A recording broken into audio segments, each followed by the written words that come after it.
Hi, எல்லாரும் எக்ஸாமுக்கு சின்சியராக ப்ரிப்பேர் பண்ணிட்டு இருப்பீங்க. ஸோ எக்ஸாமுக்கு எடுத்துகிட்டு போகிற ஸ்டேஷ்னரியோட செக்லிஸ்ட் தான் இப்போ பார்க்க போகிறோம். டெய்லி எக்ஸாமுக்கு முன்னாடி நாள் ராத்திரி முதல்ல உங்களுடைய பவுச்சில் என்னென்ன ஏதாவது அன்வான்ட் பேப்பர்ஸோ இல்லை அன்வான்ட் ஸ்டேஷ்னரியோ நீங்கள் ப்ரிப்பேர் பண்ணக்குள்ளே எடுத்து வச்சுருந்துருப்பீங்க. அந்த மாதிரி எதாக இருந்தால் முதல்ல எடுத்து வெளியே வச்சுருங்க. இந்த மாதிரி ஷார்ப்னர் அண்ட் எரேசர்ஸில் உங்களுக்கு இந்த கவர் இருக்கும். ஸோ அந்த கவர்லாம் எடுத்துகிட்டு போகாதீங்க. ஏன்னா யாராவது எப்போயாவது எக்ஸாம் ஆன்லைன் இதில் என்ன எழுதிருக்கீங்க அப்படி ஏதாவது கேட்டுட்டாங்கன்னா பதட்டம் ஆயிடுவீங்க. ஸோ அதெல்லாம் இருந்துச்சுன்னா முதல்ல எடுத்து வெளியே வச்சுருங்க. அப்படியே மெயின் பென், அது வந்து ஃபவுண்டைன் பென்னாக இருந்துச்சுன்னா நீங்கள் வந்து கண்டிப்பாக இங்கை ஃபுல் பண்ணி வச்சுக்கோங்க. அதே சமயத்தில் நைட்டில் ஒரு வாட்டி ஸ்கிரிபிள் பண்ணி பார்த்துக்கோங்க ஒழுங்காக எழுதுதா அப்படின்ட்டு. நீங்கள் இந்த மாதிரி டிரான்ஸ்லூக்கண்டான பாடி இருக்கிற பால் பென்ஸ் யூஸ் பண்ணீங்கன்னா எக்ஸ்ட்ரா பென்ஸ் கண்டிப்பாக வச்சுக்கோங்க. ஏன்னா உள்ளே எவ்வளோ ரீஃபில் இருக்குன்னு உங்களுக்கு தெரியாது. ஸோ எக்ஸ்ட்ரா பென்ஸ் வச்சுக்கோங்க.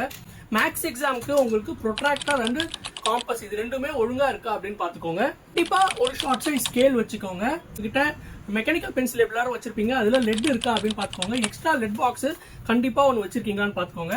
கேட்ரிட்ஜ் பென் யூஸ் பண்ணுறீங்க அப்படின்னா நிச்சயமாக எக்ஸ்ட்ரா கேட்ரிட்ஜ் 2 இல்லை 3 கூட நீங்கள் எப்பவுமே வச்சுக்கோங்க.